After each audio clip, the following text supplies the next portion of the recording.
Hello,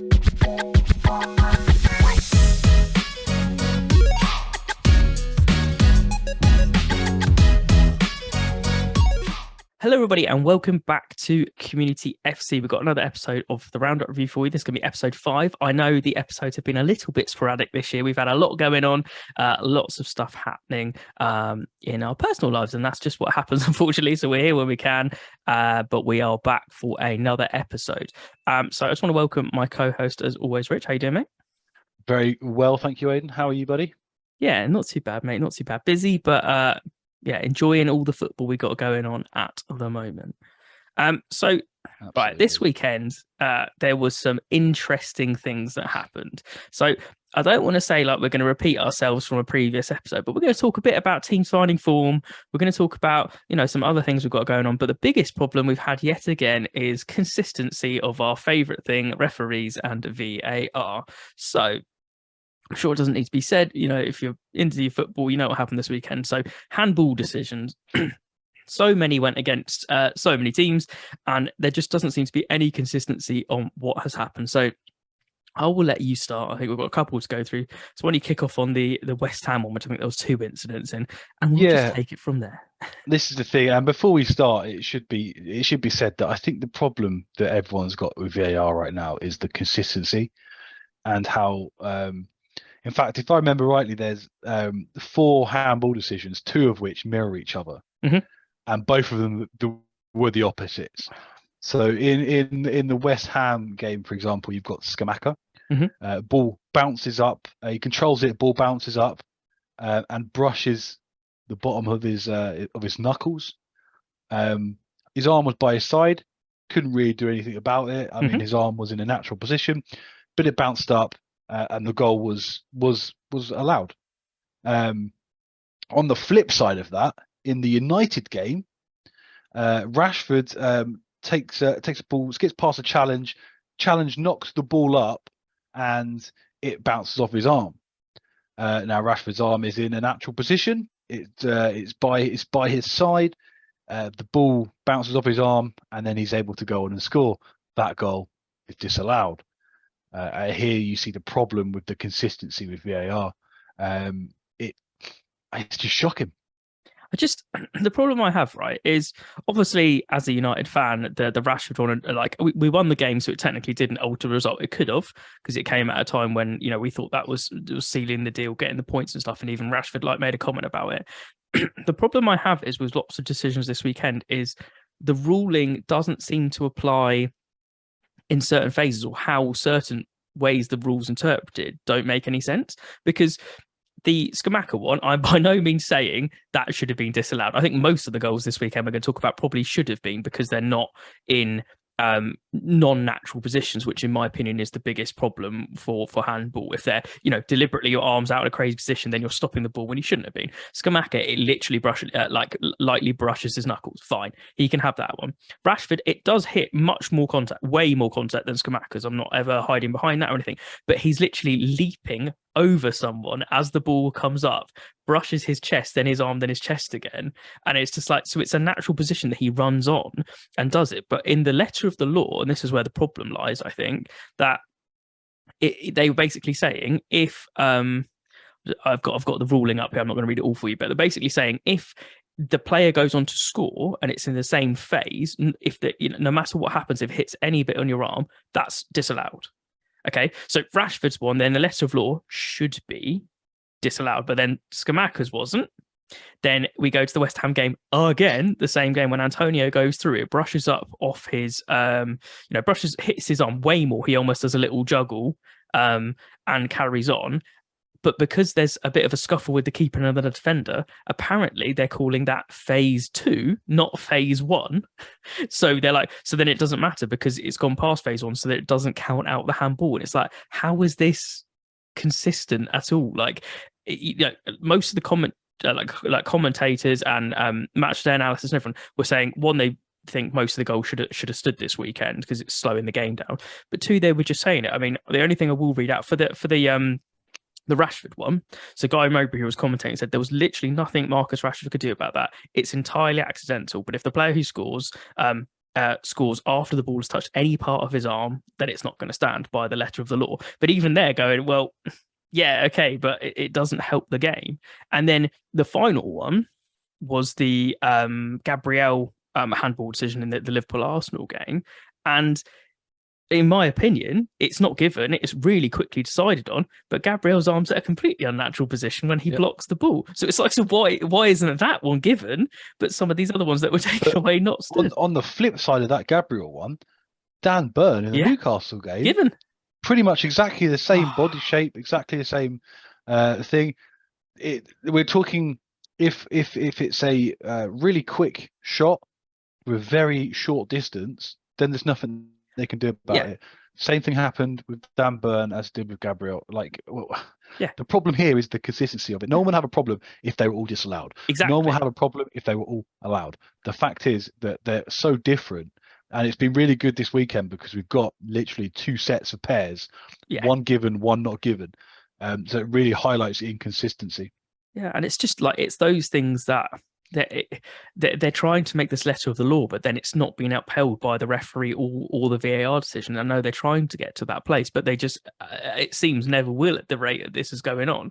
And you'd feel extremely hard done by if you were the opposition team, and then you'd be taking the piss if you're an Arsenal fan going, well, this is, and it's so obvious. And then for teams like me where it did get disallowed and it's an accidental one, not even he swung his arm up and it's blocked it.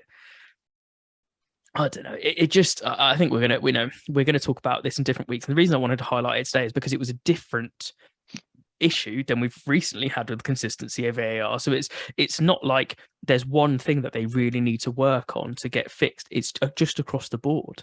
And I said it before. It's not going to be any better until there is more fully trained VAR only referees and everything else we've discussed on previous episodes that we don't need to go into. But yeah, I just wanted to highlight that. And I'm sure, you're kind of saying the same as me. Like, it's just bonkers. Like, we just need consistent rules, and we just need rules that are also given out. The same, but also quickly. Keep the game moving, keep the atmosphere in the games, and just make every fan have a good experience, really. If it's all the same, no one can have a complaint because it's all the same. Yep. Agreed. Anyway, that's a little, I feel like I've gone quite ranty there, but I think it's not even necessarily for the Rashford goal. Obviously, I want him to score, but I just think for all fans, it was just really frustrating to see, and such a highlight put on it by commentary teams and everything. Even I wanted him to score because I had him in my fantasy football team. So. Well, it's one of them. I will say, we'll talk about that quickly. Just putting it out there on anyone. Come on, anyone, Community FC. I don't want to be giving the mystery shirt to myself. Come on, someone's got to try and win it off me this year. Yeah. Which analyst did you steal your team off this year? I have actually been putting in proper man hours this year and taking it super seriously. I was like, if I'm putting money on the line and I'm putting my own league, I've got a couple of my own leagues up, don't we? I was like, I've really got to do research this year. And so far, we're paying off. It's a marathon, not a sprint. 100%. And actually, the after Christmas fall off is going to be even more important this year with the World Cup. So I think it's going to be super interesting to see. And actually, I think game week 12, where we've got the City and Arsenal game called off, my team is looking ropey on that one, so I could, people can massively catch me up then. So, but yeah, anyway, we will move on. So let's move on to a bit of form. So by all means, you can take good or bad form. I'll let you start. Is there any teams that you want to pick out? Yeah, let's go with Bournemouth. I think. Mm-hmm. Really, really good. I think it was 3 wins out of 4 now. They're decent. Up to 8th in the league. I think sacking Scott Parker was a brilliant decision. I'm not going to get too carried away though, because I do think it might be that new manager bounce. Yeah. I do think that we might see them start to drop off a little bit. Again, picking up points at Leicester at the moment, it's not that hard to do. I mean, come on, Southampton beat them this season, so yeah. So I think Bournemouth are doing really well. I'd be very happy if I was a Bournemouth fan at the moment, but I would just be maybe cautious. You have got a threadbare squad, and as soon as some injuries start getting picked up, as we start to get into the double game weeks, and I think we might even have 3 games in 7 days coming up as well. Yeah. And when we get to that sort of stage of the season, I do think we're going to see them drop off.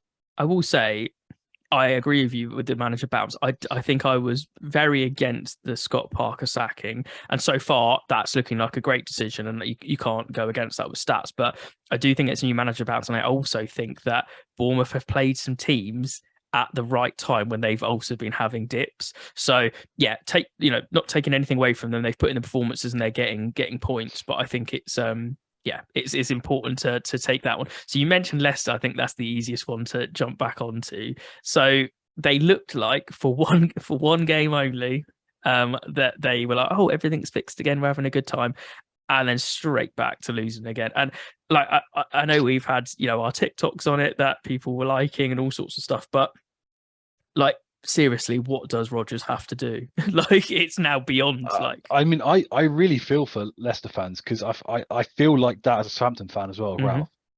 Um, they are just two teams that don't seem to know what their identity is anymore. No. What I do find interesting though is that Leicester looked very much in that game at the weekend until they brought Vardy on. Yeah, they've their striking force is interesting, isn't it? Daka seems to be the guy at the moment. I mean, I said that last year. I really liked Daka last year. I thought he was cracking young talent, and he's clearly better than Vardy. Vardy just needs to retire. He's getting on a bit, and it's an interesting one. Like if it seems like if Maddison's not pulling the strings, then their team in general. But I also think, and I'm not trying to pick on someone that's getting picked on enough already, but like Ward in goal, like that second attempt at a save where he like jumps over the ball because he thinks it's like, and everyone's like, that's not a professional keeper. On that video, that's not a professional keeper. And he like again, so that's a Rodgers decision where they brought two keepers in to replace Schmeichel, and Iverson's on the bench. Why aren't you giving him a chance at this point? Like Ward had a great game on the one win they had, but again, it's one game, and then he's gone back to doing this. So I don't know. Like if you're seeing the Bournemouth bounce and you're seeing other teams do stuff when they're getting new managers in, and I just don't know what Rodgers has got to do to not be there anymore. If you're a club player, if you're a club member or a player at that club, surely you have lost faith in him by now of everything that's going on. Yeah, absolutely. I can't. Anyone else that you want to jump onto for? Form wise, I guess we could talk about maybe Newcastle. Mm-hmm. Yeah, they're on my list. They're on your list. I mean, cracking result for sure. 5 goals against. And to be honest, if we were talking about that penalty that they scored, arguably maybe they shouldn't have had it. Mm-hmm. I think they were good for that. I do think I wouldn't get too carried away. I think that maybe this 2 wins in 5 for Newcastle and 3 draws, so they're unbeaten, which is always good to see. That was a very poor Brentford side. They did not look like they were wanted to play the game at all. And I think it's interesting because there are games where Ivan Toney turns up and is unplayable. Mm-hmm. But then there's games where he just is invisible. And I think that really is Brentford's kind of bread and butter, is Ivan Toney. So I worry if he gets injured, and I worry for the games he goes missing because I don't think they're in there. But take nothing away from Newcastle. That was a solid performance. Gimenez with 2 goals. Starting to come good now. Brilliant. Yeah, I think that's literally what I was going to say as well. I was going to say, their form is picked up. But for me, the fact that they've just lost their new star striker to injury again, and the fact that Bruno's come back from injury is pulling the strings in that team. People will be looking at him potentially for fantasy and all that kind of stuff as well. But if they've scored 5 goals plus in 2 games, like they're looking like they're an attacking threat without their main man. So something's clearly clicking and working for Newcastle. So I think if you're a Newcastle fan, you'd be extremely happy. I'm still not sure to get excited to the heights that you think you might reach, but you're going to do well this season. But you just need to keep that form going. But what he touched on then, Brentford have had a massive drop off in the last few games from having such a high on the United result and looking good. And then since kind of Arsenal onwards, it's just seemed to drop off for them. Yeah. Like I said, I mean, I don't think they've got that spark they had last year. They look lost sometimes. They didn't even look like they were playing in the same league as Newcastle. And bear in mind, I only watched the highlights. I watched the match the other day, so I didn't watch the full game. Very aware of that, but from what I was shown and what I saw, the chances of few and far between. And they just looked. A lot of the goals were defensive errors. David Raya passing it straight out to Callum Wilson, shocking, really. And that's what Brentford have been so good at typically this season, is defensively not leaking goals at all. So I think that's the real big concern for them, is that they're just constantly leaking and getting multiple, 2-3 against them plus every single weekend at the moment. So we will see what happens. I think the only other team, which actually I'm interested to let you talk about for kind of failing form at the moment, is Villa. Well, I mean, I'm not surprised at all, to be honest. I mean, we say they're failing. They're unbeaten in 4. They've got 3 draws compared to expectations, I think. Yeah. Well, yeah, but that's everyone's expectations. I mean, we spoke about this quite at length in our pre-season talk. Everyone seems to think Aston Villa are going to be European contenders because they've got Coutinho, because they've got Gerrard at the helm. Well, newsflash: Gerrard is a bang average manager, if he's that. And Coutinho has been past it since he left Liverpool. Yeah. Let's be honest. He didn't show up at Barcelona. He didn't show up at Bayern Munich. Why was he going to show up at Villa? I just think they've had one big result that kind of saved Gerrard's form, didn't they? And since then, they've just been a point here, point there, and that's still great. Getting those points is important, but I just think where people had them is absolutely nowhere near there. Villa fans think they're Newcastle right now. That's the easy way to put it, isn't it? The free-flowing, scoring multiple goals is what they envisioned they would be having, and it's absolutely not what they're getting. Absolutely. Go on. No, you go on, mate. Sorry. So I'm just going to say, so in terms of finding form, I actually have 3 quick teams to talk about. One of them, not so much finding form, but actually I think it's just, I just want to mention they've been very gritty at the moment, which is Spurs. Again, another 1-0 win. They're still in and around getting results every week, and actually they might not be playing the best football at the moment, and Kane and Son might not be, living up to the heights of previous seasons of that combo. But when you're having a, Kane's goal on the weekend, just, reaction, bang off Son into it, that, so there was that link up, but the rest of it looks very cagey, but they're still getting results and they're still, very high up on the table. So, I think they'd be extremely happy with the form they've got going. Now, Chelsea, here's an interesting one. So Chelsea have taken an upswing. That I think that's fair to say, and I think it's Potter settling a little bit. He's got some players coming back. They've got Havertz scoring again, which is a massive upside for them. I know that Bro's just got his first goal for them. Pulisic is playing again, and I think he's finding his players, and they're obviously fighting for positions. Koulibaly had a great game again. I think he was in Garth Crooks' team of the week, for example. Do you think all issues are solved at Chelsea, or do you think it's again a bit of a new manager bounce and we're waiting to see people trying to prove themselves? Yeah, this is the thing. You can't ever not discount the new manager bounce. It happens to all teams, regardless of the size of the teams. So I wouldn't say that it solved the problem automatically. However, let's just say Chelsea have an outrageously good squad. And they were wildly underachieving before. Yeah. So, it doesn't take a lot to come in there and maybe get your right team, play in the right formation. The interesting thing for me is Kepa being recalled above Mendy. But if you look at the mistakes that Mendy made earlier on in the season, you can understand why. I think Graham Potter's got in there in a pragmatic approach and picked the right players. But let's wait and see what happens. They might still have that same mentality that they've been faced with over the last sort of 6 months or so. But definitely a good upturn. If you're Todd Bowley, that's what you'd be looking for from your new manager. Yeah, absolutely. And yeah, again, we can't say anything really against it until we have more kind of data and more proof on it. But so far, big upswing. Chelsea fans will be much, much happier. Actually, before I go on to the last team that I want to talk about in good form, because I have another thing to go on to after, I think it's also worth mentioning, obviously, a failing team again. After this weekend, you'd say Liverpool again, wouldn't you? Yeah, I mean, look, I've been saying they've been failing team for a lot of this season, to be honest. Once again, their defence looked shoddy. Yeah.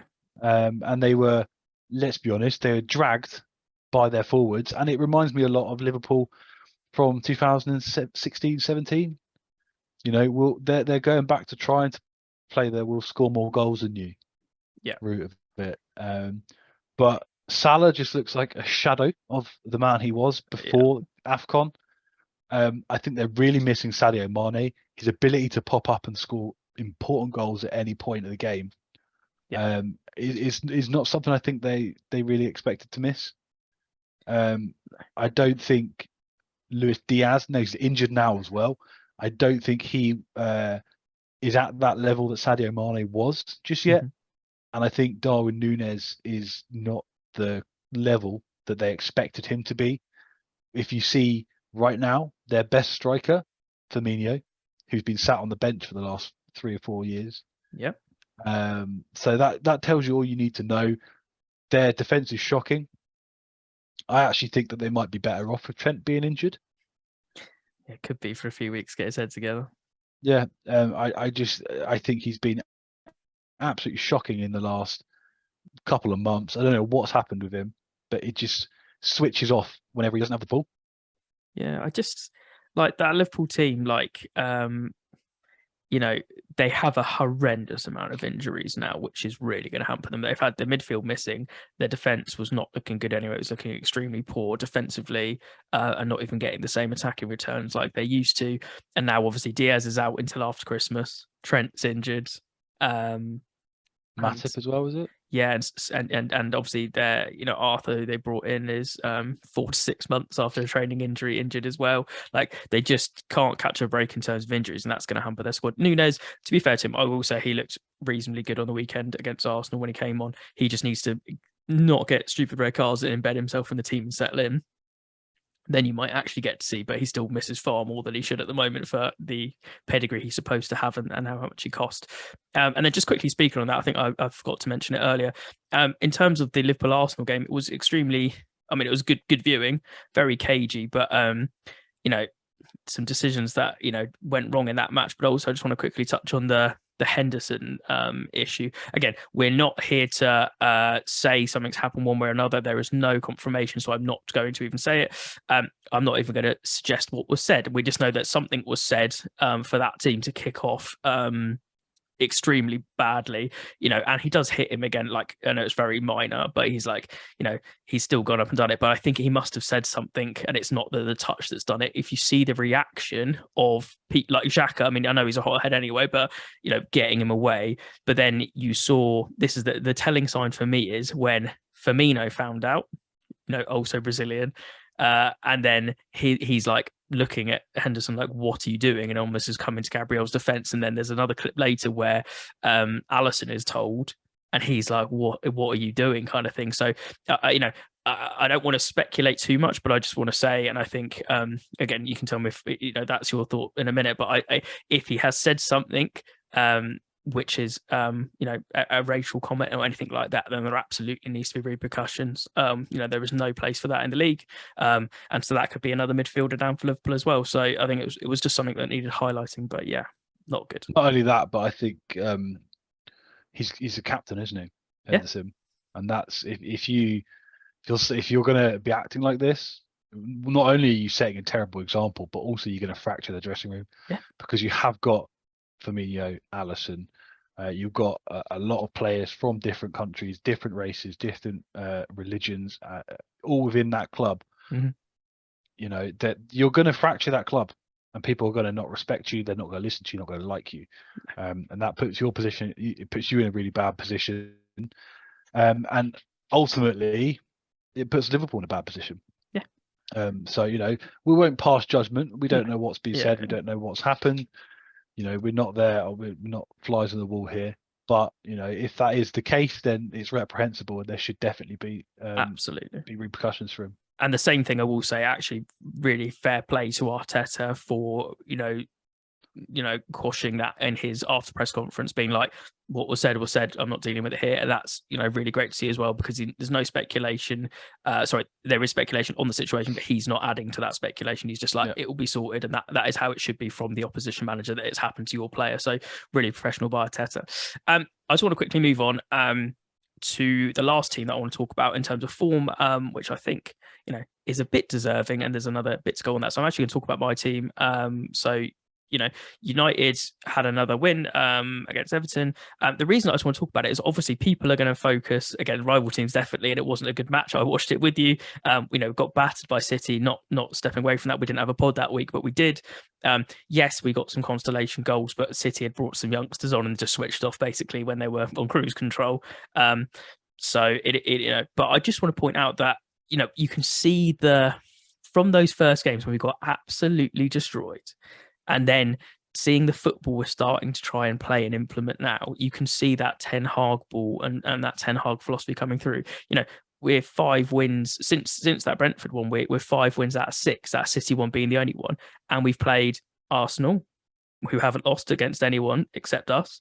We've played Liverpool, beat them, and we play City. So we've beaten 2 out of the 3 top 6 effectively sides so far. So there's been some people might have let that slip under the radar a little bit or not want to kind of read into it too much because of the hate for United that there always will be. But it's something to really point out. And Martial typically got injured again after 30 minutes. But that nicely led on to obviously Ronaldo, who's been extremely frustrated and everything else on there. But I just, 700 career club goals. For him now, was Casemiro making up for his previous error. Hopefully he can embed himself into that team because he looked great going forward, and the telepathy he has of Ronaldo from Madrid is clear to see. But 700 club career goals and 943 appearances is outrageous. That scoring record is mental. I think we're working out that even Haaland would have to score 48 goals for the rest of his career to get that total. But also another one that all you Messi fanboys out there with your team Ronaldo, team Messi, whatever. I mean, we're usually on the standpoint we have differing opinions, but we're also on the standpoint of it's a pleasure to have them both playing at the same time in our generation is our general standpoint. But also for the Messi people out there, I'm just saying Ronaldo spent how many years as a right winger, not as a striker either, and he still has that many goals. Is actually stupid. And I don't think anyone's you could take the stats aside, but he's just an absolute goal machine. So it was really nice to see him, at least have a little bit of a smile recently after sitting on the bench for most of the time. But yeah, United looking good. I'm still optimistic of what we can do this season when at the beginning it looks bad, but I wanted Ten Hag and I'm starting to see that progression. So just, I'm allowed to talk about my team on the pod, so why not throw it out there in that I'll section? let you off, mate. Yeah, I'll let you off. It was a good one. That's it. Have you got any other? That's it from me. Have you got any other teams you want to talk about in terms of form? Or I mean, we can talk about Southampton, arguably the worst form in the league right now. I don't want to put you in that situation this week. But if you want to talk about it, you talk about it. I'll talk about mine. Yeah, I mean, I guess I probably should. The elephant in the room, really, isn't it? I mean, it's awful. I mean, realistically, to be fair, I'm fairly happy we only lost 4-0 to City. Only 1 goal from Haaland. I know, but the problem was, I feel like our game plan was let's try and stifle Haaland and let everyone else bloody score instead. So, I think my frustrations have been clear over the last few weeks. We awful game against Everton where we threw away the lead. Probably the worst game I've ever seen against Villa. Just looked absolutely terrible. And it just looks like Ralph's run out of ideas. And to be honest, for me, I was sure he was going to be sacked on Monday. In fact, if it was up to me, I would have sacked him after Everton and put in a caretaker for City, taken a free hit, and then got them in because we've got West Ham and Bournemouth in 4 days. I think if he doesn't get a result at West Ham, then it's probably too soon to sack him before Bournemouth because I think we need 3 points in that game. Yeah. So I don't know what the plan is here. I think he's outside his welcome. That's not to say that he's not done great things. He's kept us up when many people had written us off on a shoestring budget where we had no investment from the owners. But I don't know. Either the players look like they don't want to play for him anymore. They look like they're out of ideas. I think the fact that we didn't sign a striker in the summer is probably the biggest reason we are at this point now, because we just can't score goals.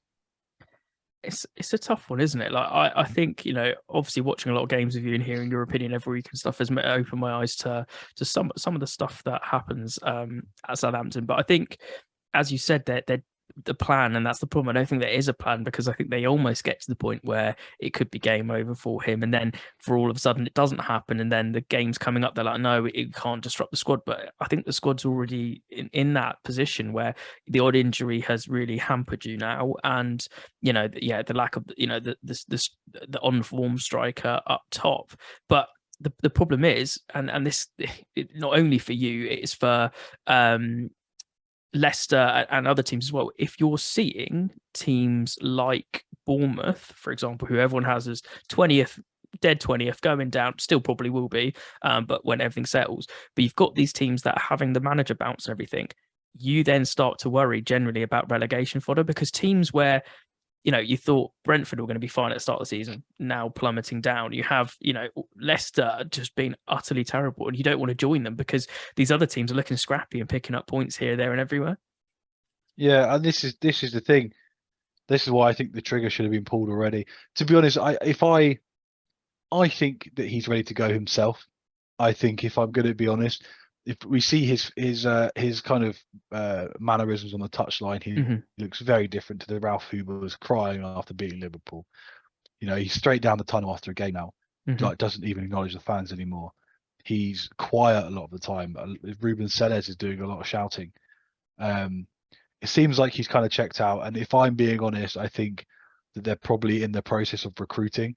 Yeah. And I think it'll be a really gracious sort of handover. Well, when that story came out about Cooper, right, seemed to be very credible sources before the new contract had signed it. It generally seems that the figures are out, doesn't it? Yeah. Well, I think it's been acknowledged and reported on the likes of The Athletic that they are in the process of recruiting. And I think to be honest, Ralph's done. I think he's done with management as well. I think he's tired. I think he's putting so much into this, and I just think he's exhausted. Sabbatical and then sporting director or something along those lines. Yeah, honestly, I do think that's probably for the best for Ralph. To be honest, I've said all along, I've always questioned his man management. I think we see this. Yeah, we're seeing this right now. I mean, two quick questions then. I guess the first one is probably easier to answer, and the second one not so much. First one would be just curious for my thing, and hopefully some of the people listening as well. Do you think Ralph would ever resign if there's a big defeat to a team that you should beat, or do you think he'll have to be pushed? So this is a very interesting point, because Ralph has tried to resign twice. So he tried to resign originally after the first 9-0 against Leicester. And I think he tried to resign at when we started that bad patch in 2021, or as we were coming towards the end of that bad patch. And both times his resignation was rejected by the club, by Martin Semmens. So I don't think that Ralph is afraid of resigning. I think that he has I think he's genuinely put his heart and soul in. I think he's just exhausted.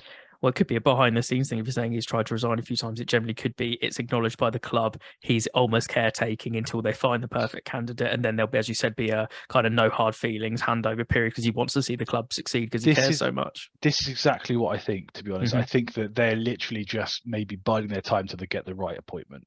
And I think that is going to be the most important thing, is who do we get in, because that was going to be my next question. See, this is the thing, there's some names out there, but I don't think that so hard. Yeah, I don't, because the thing is, there's the romantic in me that would love to have Poch back. I feel like Poch has got maybe unfinished business. If we look at some other big names, you've got like Tuchel out of work, but probably too big for us. I would like someone maybe like Bo Svensson, Onslaught, or Knutson. Someone like that, someone out of the left field a little bit, that have done well in kind of smaller leagues, ready to make that next step before they are, asked to join the likes of United, Chelsea's, Real Madrid's. A manager. If we're going back to our basics with players and scouting young, highly talented potential players, we should do the same with managers, like we did with Poch, like we did with Koeman as well. Managers who are ready to make that big that step up to a bigger platform, ready for the big leagues.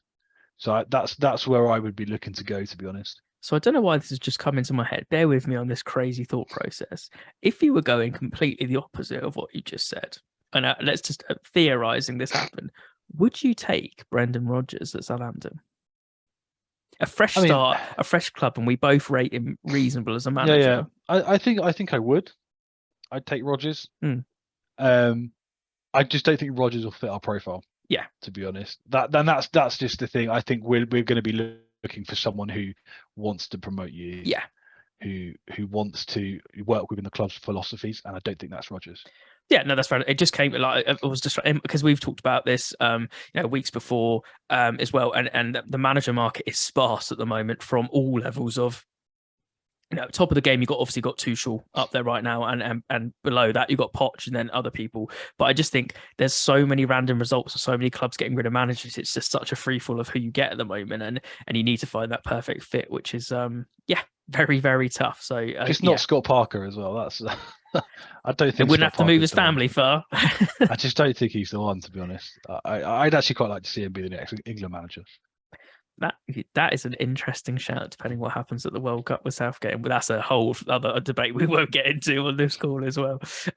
So the last, not to end on a down note, but I just think one story that we wanted to both talk about was obviously the really sad news, obviously from the Brighton camp, where we've got Mwepu, who has had to be forced into retirement through a hereditary heart condition. That is not something you ever want to hear from a footballer. You never want to hear problems like this occurring. 24 years of age, his career was really just getting started at a Premier League level.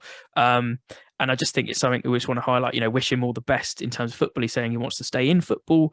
Obviously, there were some interesting tweets today about him saying he's not over till, God's got a plan for him and all that kind of stuff, whatever he wants to say. I hope that doesn't mean he wants to keep playing, because I think that's a danger to his health. But if he wants to do something in football, that's brilliant. But 24 years old and having that ripped away from you must be absolutely heartbreaking. And the fact it wasn't picked up on so many scans and stuff, and the medicals and stuff they have is really, really crazy these days. Obviously glad it was picked up before something would happen on the pitch, like Christian Eriksen, for example. But an awful lot of, we said this before, but still a lot of heart conditions in sport, and particularly football at the moment, that are really taking the light. But we just wanted to pick up on that. It's a big story. You never want to see that, and especially from someone at such a young age. It's a heartbreaking thing to hear. Have you got anything else that you want to add to this week's pod before we wrap up? No, I think that's everything from my side. Perfect. I think that's been it's been a bit of a scattergun approach this week. There wasn't any kind of crazy big stories that we wanted to get into. There was a lot of action for so many different games and so many different angles that we tried to cover everything. Hopefully we'll be back next week if nothing else occurs. We're trying to get them a bit more regular. I know they've been a little bit sporadic at the moment, but we are here to give you content when we are available to do so. So if you have been liking this content, don't forget to give it a like, subscribe, hit the notification bell. If we are being a bit sporadic, then you get notified when we're on. Don't forget to listen to if you're listening to us on Spotify, sorry, I should say, then give us a 5-star rating and a follow if that is your way to consume the pod. And the last one, but by no means the least, is if you want to see some of our short and form content and see some very interesting fan reactions, then I suggest you go to our TikTok account, which is Community FC Pod on TikTok. We have some extremely upset Arsenal Liverpool fans from the last week who've been very vocal on one of our videos each. So if you want to see some content on there and maybe get involved in the comments and tell your side of the story, or agree with them and not agree with us, that's absolutely fine, but get involved. So thank you so much again, Rich, for coming on. It's been a pleasure as always. Thanks for having me, mate. Always a pleasure, never a chore. Never a chore. And we will catch you all very soon.